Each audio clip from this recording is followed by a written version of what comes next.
On today's podcast, we need to treat meetings like a product. Meetings are the most important product in our entire organization. They're where, decisions get made, priorities get set, culture gets built or destroyed often, and yet they're the least optimized. When we design meetings, we're designing them for ourselves. There are two people who tend to be really satisfied in meetings, and that is the organizer and the person who talks the most in meetings. We need to treat our audiences and our attendees' time as more valuable than ours.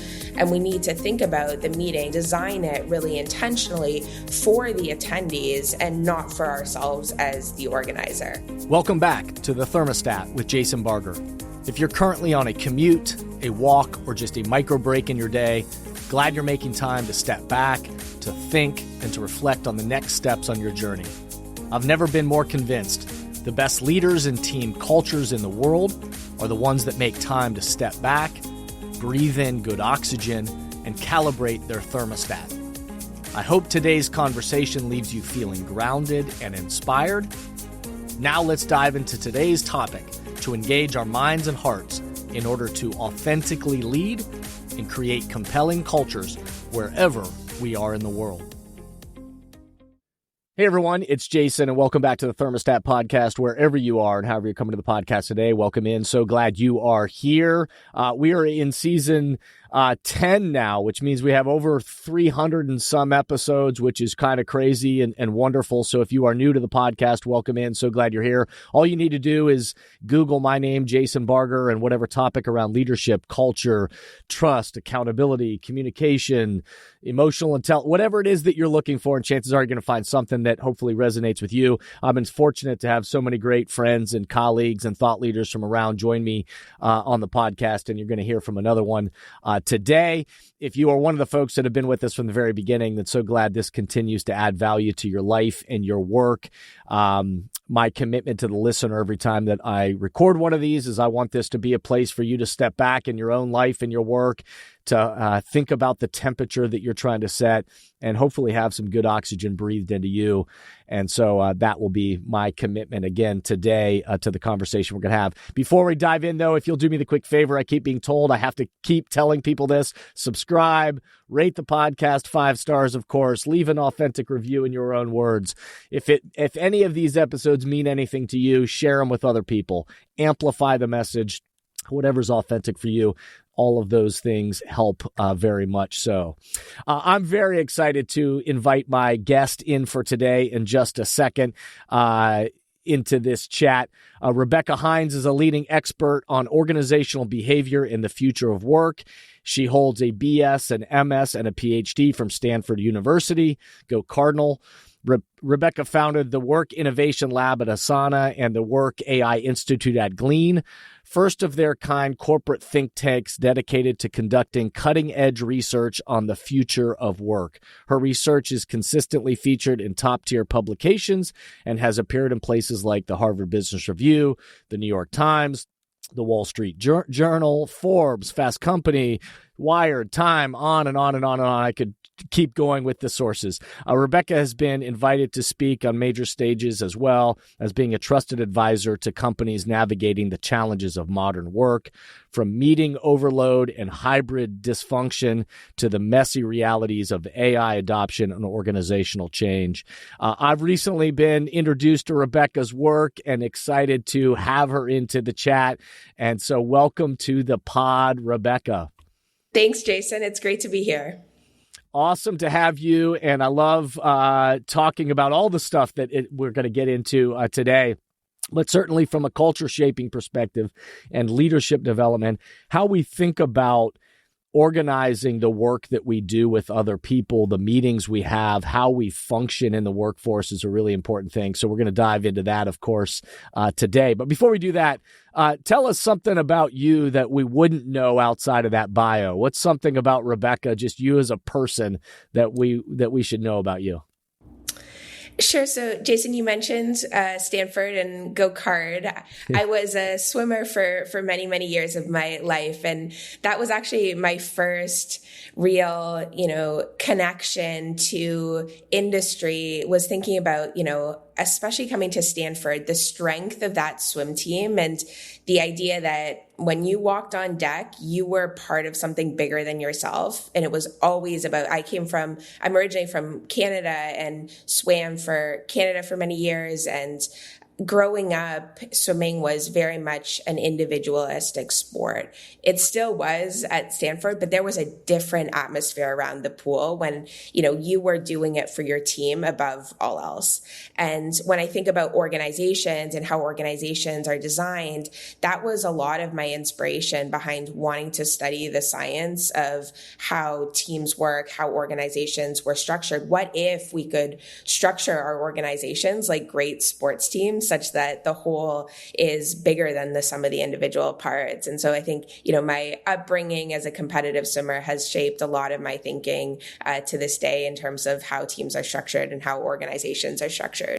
Yeah, no doubt. I love that. As an athlete as well in the past. And I think that the sports realm resonates with so many people because of even if they didn't play at high levels as kids, they recognize that the best teams. And now we look in the world today, I have so many different people that reference sports teams to me all the time when I'm talking culture and leadership and all that. In fact, on the recent podcasts, I've had Andrew Whitworth on the podcast and Shane Battier and Clark Kellogg and others, because sports gives us this very clear image of what the best places are doing in terms of how they lead, it being bigger than one person and the culture they create. So that's fun to know that about you. It's shaped so much. And, when we think about collaboration in organizations too, collaboration is something we think about deeply on the sports field and in the sports realm. And yet it's so important in organizations. It often takes a backseat in terms of actually optimizing for that collaboration layer at a layer above the individual productivity performance layer. No doubt. No doubt. Well, you often are referred to as kind of a meetings expert, if you will. And I think as we talk about the future of work, which has been a phrase now for a number of years of people trying to reimagine what does the future workplace look like, I would certainly recognize that how we lead meetings, how we even think about meetings, and the role that meetings play and how we communicate across organizations is one of the key elements of that begins to shape culture. So, how do you create meetings that people actually want to show up for and then want to be a part of? What would you say to that just general question? Sure. So the premise of the book, Your Best Meeting Ever, is we need to treat meetings like a product. Meetings are the most important product in our entire organization. They're where, decisions get made, priorities get set, culture gets built or destroyed often, and yet they're the least optimized. And so each of the 7 chapters of the book applies a principle from product development to our meetings. Because if we're going to treat meetings like a product, we should be applying the same product design principles that we apply to our products and services that we would sell or offer to customers to our meetings. And one of those principles is around user-centric design. So often when we design meetings, we're designing them for ourselves. And there's a lot of research by my good friend, Steven Rogelberg, who shows that there are 2 people who tend to be really satisfied more so than the rest of the group in meetings. And that is the organizer and the person who talks the most in meetings. And so when we think about user-centric design, one of the principles sub-principles I walk through in the book is this idea that we need to treat our audiences and our attendees' time as more valuable than ours.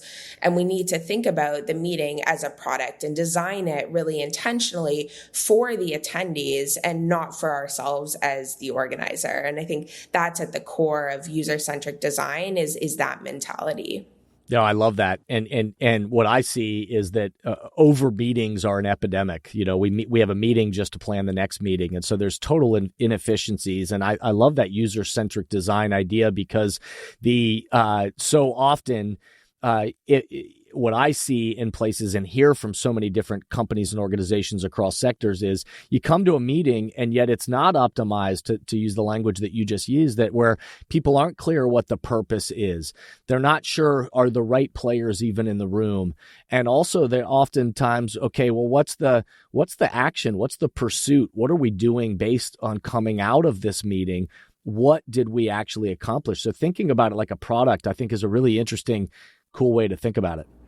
Mm-hmm. And I talk a lot in the book about this idea of, meetings so often are treated as a knee-jerk reaction to all our problems in the workplace. So when we have a problem, we schedule a meeting. When we need alignment, we schedule a meeting. When we're unclear on next steps.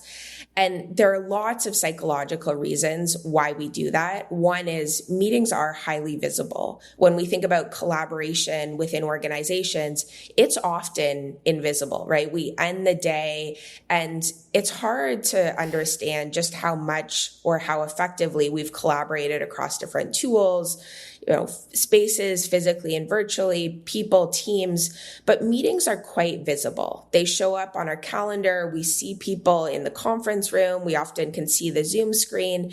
And because of that, and a whole host of other reasons, we use meetings as this proxy for productivity and progress, right? If we're not clear how to move our work forward, if we're concerned we're not showing progress, meetings tend to be our default reaction to that as well. And because of that, we have this pervasive problem where we're not using meetings intentionally, we're not designing them intentionally, but we're not putting them on the calendar intentionally either. And that's at the core of a lot of this recognition that the first step of user-centric design is deciding whether the meeting actually needs to exist in the first place. No doubt. Is this a meeting that we should be actually having, or is this just the reactionary piece? So again, this is called the Thermostat with Jason Barger, this podcast, but that's about the shifting of our mind from that kind of reactionary thinking. So when we get in this mode of just reactionary thinking, whether that's as leaders, whether that's as team members, whether that's the culture that we create, we perpetuate these kind of reactionary things, which a meeting would be a great example of that. And yet shifting the mind to that thermostat kind of thinking means we're proactively saying, what is that temperature we're aiming to set?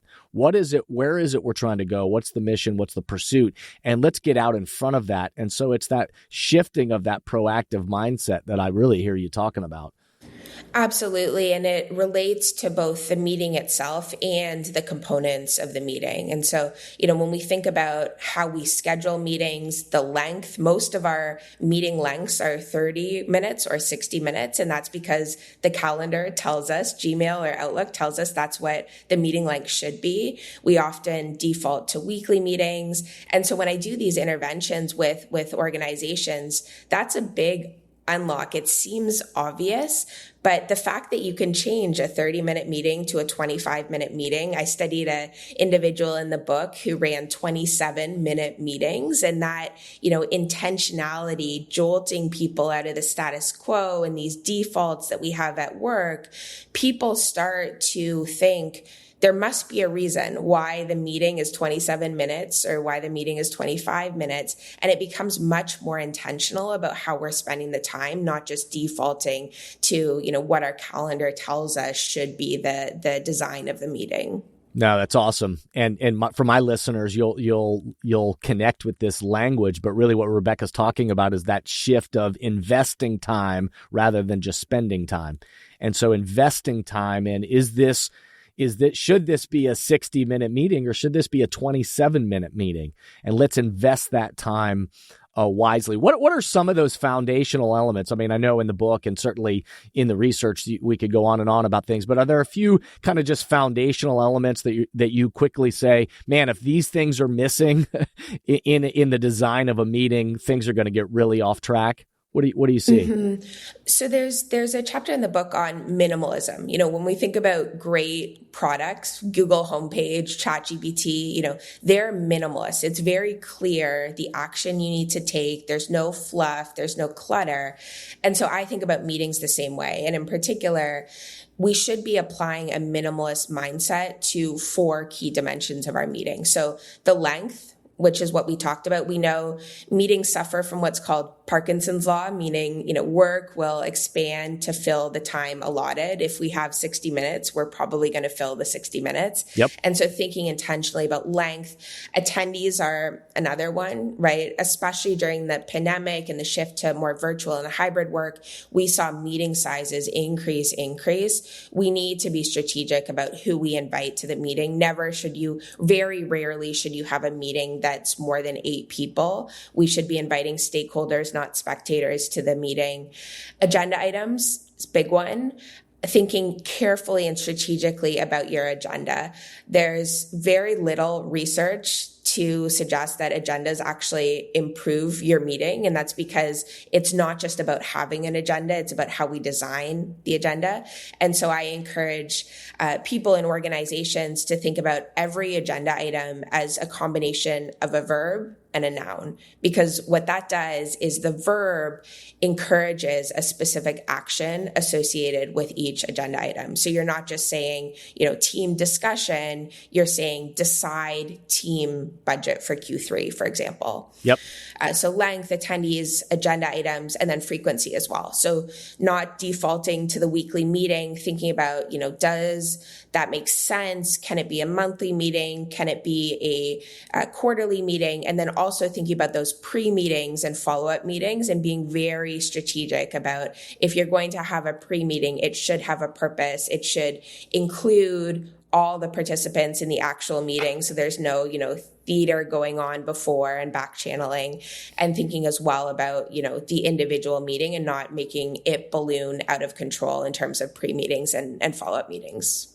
I love it. Yeah, no, it's those simple building blocks. And again, it's back to intentionality. It's back to, is there a design and a purpose for what we're trying to accomplish? And then is there clarity as based on what we've just talked about, what is happening and who's doing what, and that clarity, so that it wasn't just, hey, remember that time we got together to talk about that stuff, which is oftentimes what happens. You say an organization needs a meeting doomsday.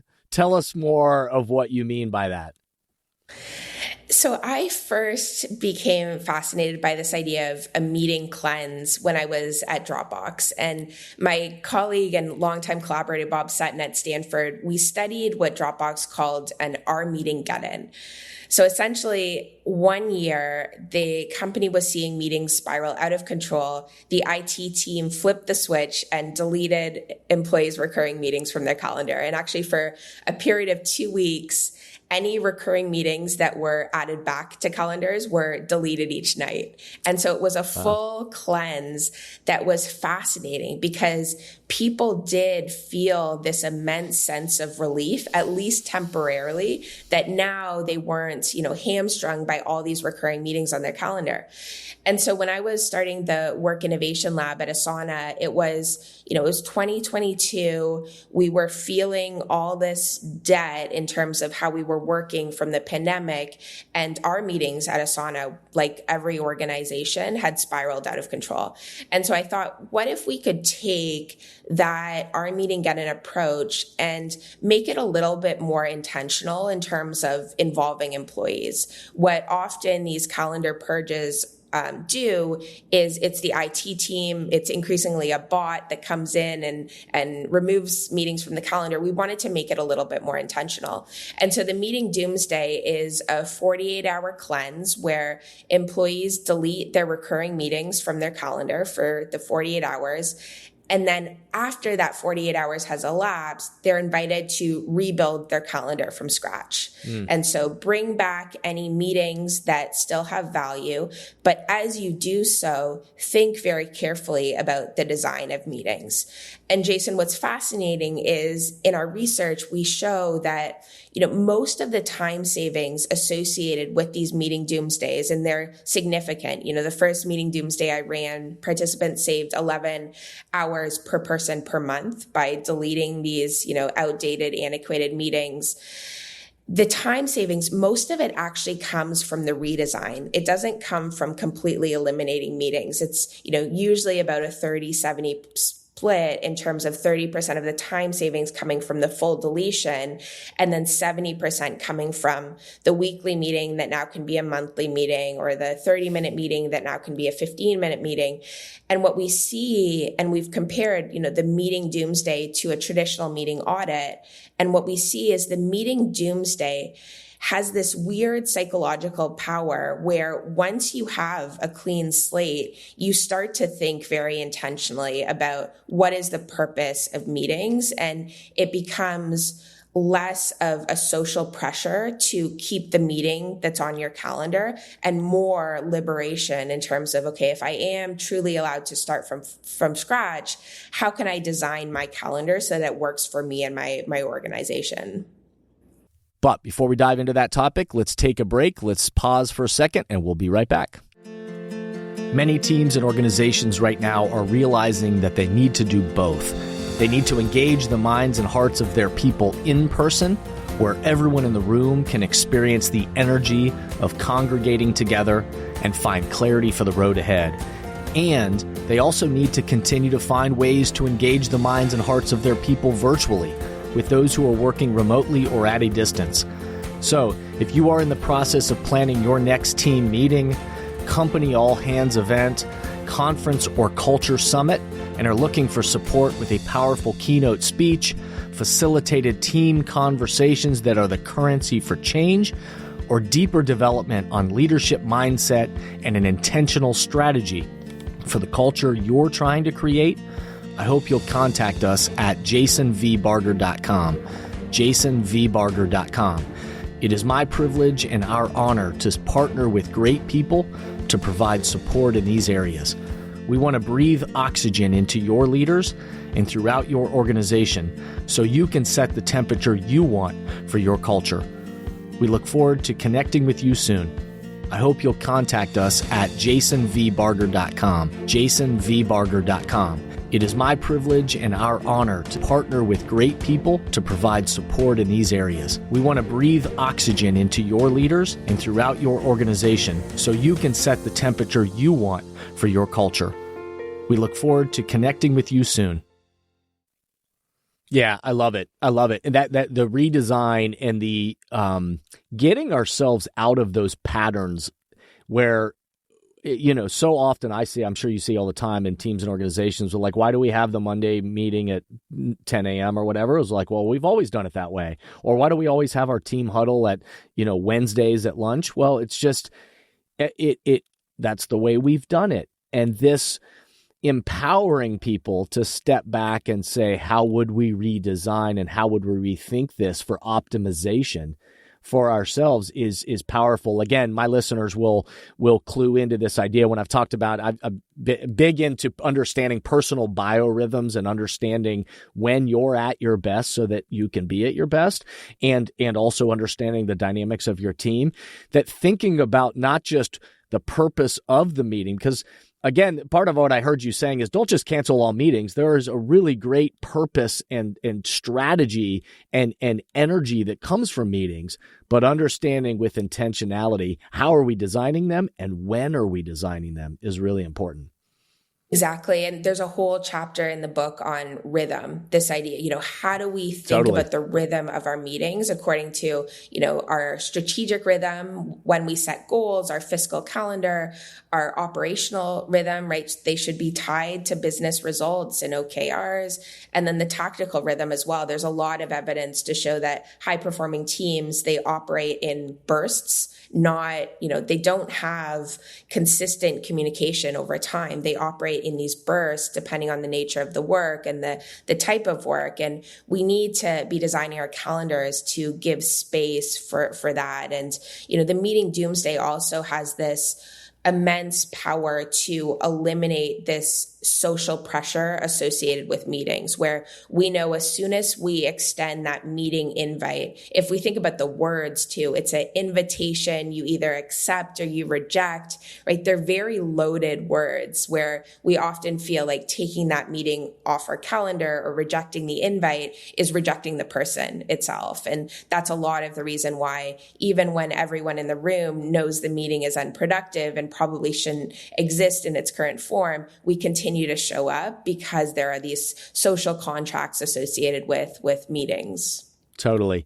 Anybody, again, listeners, I did a podcast recently about this idea of work-life rhythm instead of work-life balance and understanding the rhythm of our own work. Obviously, back to the personal biorhythm stuff is understanding that nature of the rhythm of ourselves, that we're not robots, so, and not every meeting is meant to just go exactly at the same time. And so being intentional about that design, again, I'm repeating what you said, but is so important. So how do you measure an effective meeting? What metrics matter? I know you talk about the return on time investment. Like, how do we know whether a meeting's been effective or not? It's a hard problem because as humans, we have what I call in the book a meeting suck reflex, right? We've been socially conditioned to believe that meetings are bad. And there are a whole host of reasons for that. One is we know that bad is stronger than good, as my colleague Bob Sutton will say, meaning if we have 2 bad meetings, that overpowers the 2 good meetings. And so because of that, because our meetings are so dysfunctional, even when we have good meetings, we're socially conditioned to believe that meetings are bad. And so this is why you can't just go into an organization, or you can't just, go into your organization and ask people whether their meetings are effective, because there are all these biases where the knee-jerk reaction will be negative. And so that's why, AI and analytics is really important right now in being able to measure how meetings are taking place. We know that equal airtime in meetings is and equal airtime in general is one of the strongest predictors of team performance. And so starting to use analytics and meeting tools, a lot of these tools have these types of analytical capabilities built in where we're understanding, okay, is the meeting relatively balanced in terms of speaking time? Are we seeing the senior leaders talk first and dominate the conversations? Are we seeing multitasking in the meeting? A lot of these tools can assess multitasking. Are we seeing sentiment drop? There's a lot of tools as well that can measure sentiment, charisma in meetings. We're getting very sophisticated in terms of using these analytics that don't require feedback from employees and them taking the time to give feedback. That said, you mentioned return on time investment, ROTI. This is what I recommend all organizers of meetings do about 10% of the time, is get that qualitative feedback from employees. It's a simple 0 to 5 scale. Was the meeting worth your time? Because that will give you insight that analytics might not surface in terms of the qualitative feedback. Why is the meeting working? Why is it not working? And it'll also let you become quite tailored in terms of the attendee list. You'll likely see bifurcated, responses in terms of whether the meeting was effective or not, that you can then tailor the attendee list accordingly.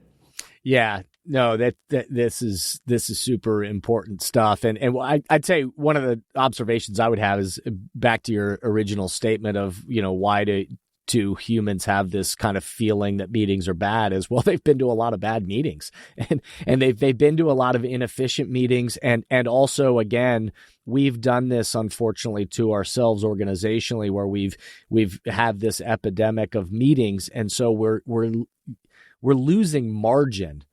And people in their highest performing, whatever the craft is that and the role that they're being asked to play, they need margin. They need time outside of meetings to perform and or to have that deep thinking that's needed to do quality work. And so they've experienced this kind of all day long, I'm just going to meetings, and then when do I actually execute on said meetings?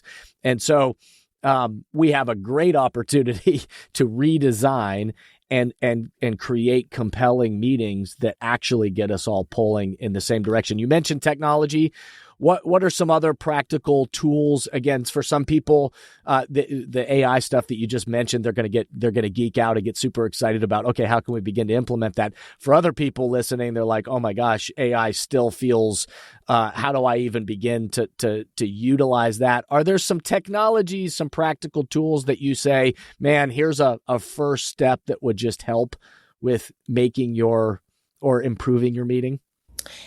The biggest one is what happens outside the meeting. So there's another chapter in the book on systems thinking. If we think about great products, Apple's the prime example, right? They're not just designing an iPhone in isolation. They're designing it so that it works with the whole system. And part of the reason we have this knee-jerk reaction to scheduling meetings is because we're not sure what other communication tools we are to use besides meetings. And I often will go into an organization and employees won't know, when are they supposed to use Slack? When are they supposed to use email? When are they supposed to use Dropbox? When are they supposed to use a meeting? And so it's very important for leaders to be clear. Employees want that top-down guidance in terms of what is our communication stack as an organization, and what is the purpose of each tool within the communication system? Because if you have tools for asynchronous communication, that enables people to use them and not spend that time in meetings. And so I think the technology outside the meeting is just as important as the technology inside the meeting as well. And I talk in the book about this idea of the 4D CEO test to determine whether a meeting actually deserves to be on a calendar. So it's a two-part test. The first test is the 4D test. A meeting should only exist if the purpose is to decide, debate, discuss, or develop yourself or your team. Anything that doesn't pass that test, status updates, brainstorm, broadcast updates, doesn't pass that test. And then even if your meeting passes that first test, it still should pass the second test of the CEO test. So only should a meeting exist if the content is complex, right? If there are a lot of unknown unknowns, probably coming together in a meeting synchronously, bouncing ideas off each other in real time is more efficient than going back on Slack or email. E is the second. CE is emotionally intense. So if you're needing to show emotions, interpret emotions, read emotions, you're giving hard feedback, a performance review, should be in person, read body language in the ideal case. And then O comes from Amazon. Is it a one-way door decision? Meaning once you make the decision, it's very difficult, if not impossible, to reverse course. And in those cases, the cost of misalignment is too high to not get together in a room and make sure you're all on the same page. And so there are a lot of things that don't pass that test. I mentioned brainstorm, I mentioned status updates, broadcast meetings, and that's where employees need guidance in terms of how to use these other tools to accomplish those things that shouldn't happen in an expensive synchronous real-time meeting. I love it. Yeah, the investing of that. Hold on, let's take a step back and let's think. Does this pass this test? And then being intentional about, again, who are the players, what's the design, and how are we communicating with each other? Communication, obviously, is the beginning of how we shape culture. And clarity around how do we communicate, so the emotional side of things, of how do we communicate with one another and how do we recognize and honor each other and the different strengths and styles that we might have, but then also the tools that we use. I'm glad that you called that out, because so many organizations, so many teams have so many different ways in which they are communicating, and yet they haven't drawn those lines or even acknowledged how do we use these tools for us to communicate. Yeah, and we saw this extensively through the pandemic where, our research showed across all levels, individual contributors, managers, executives, the time spent in unproductive meetings increased across all levels. For managers, it's been the worst in terms of the rise of unproductive meetings. And it shouldn't be that way. We have more digital tools than ever that should, in theory, allow us to spend less time in meetings. We're spending more time in dysfunctional meetings. And a big part of that is because we have more tools. What we don't have is more clarity on where work should happen. I love it. As we enter a new year, and I have an upcoming podcast that's talking about kind of your canvas is blank, and really it's encouraging us to say, hey, declutter yourself, allow yourself to say, hold on, what is it? Not that I'm just hoping to accomplish in the year ahead, but who is it I'm hoping to be? And part of that being is that hopefully you're not scheduling meetings just to have meetings, but there's purpose and intention behind it. Is there any mantra or anything as you enter a new year for yourself and in this connection to how you want to lead meetings or what you want to be a part of? What do you hope for yourself coming into a new year? I think the word of the month going into next year, and it'll continue, I think, is intentionality, right? And we're seeing this with AI especially, where it's easy to use the tool just to use the tool. We need to be much more strategic about how we show up at work and the tools we use. And we're so busy, we're so overwhelmed. It's easy to go through the motions, but the start of a new year is the perfect time to do some of these. I've done the meeting doomsdays. I've also done what we call collaboration cleanses, where you cleanse your communication stack, and it consistently will jolt people out of the status quo. It doesn't need to be a big overhaul, but a 48-hour cleanse, a 2-week cleanse in terms of your collaboration stack can make a big difference at the start of the year. There's also a lot of, and I talk in the book about the great research on fresh starts and how, there's a lot of psychological reason and backing why this is the great time to start to do the reset. Our brains are wired differently at the start of a month, a year, in a way that this is the prime time to start to think about some of these resets and more intentionality in bringing ourselves to work. Totally. And I think there's energy that comes from it. There's energy, there's alignment, as you said earlier, and the opportunity to, again, with many of the teams and organizations that I support as we're dreaming about that future culture they're trying to create, and how are we developing people in the way they think, act, and interact in alignment with that. The opportunity of a new start is to say, hold on, let's not just keep repeating the same patterns unless there's intentionality behind those patterns. But let's invite ourselves into, let's create that future that we want. And how we lead meetings, how we think about meetings, how we organize ourselves is super important to all of that. And so, Rebecca, this is super fun to have you on the pod. And I know we could talk about this all day, but I'm looking at the clock and I want to leave our listeners wanting more. So I'll just say, Rebecca, thanks so much for joining. And I'm going to put stuff in the show notes as well so that people can track you down and know where to find you. But this is, I think the work you're doing is really cool. So thanks for joining me on the chat today. Thanks, Jason. I really enjoyed the conversation. Awesome. Well, thank you to all you listeners out there. I hope this got you fired up the way that it did me. I think Rebecca's insights are fantastic, and especially as we talk about the future of work and how we're designing with intentionality the way that we connect with humans, the way that we design meetings, the purpose of meetings, and then what is that pursuit? What is it that we're actually aiming for?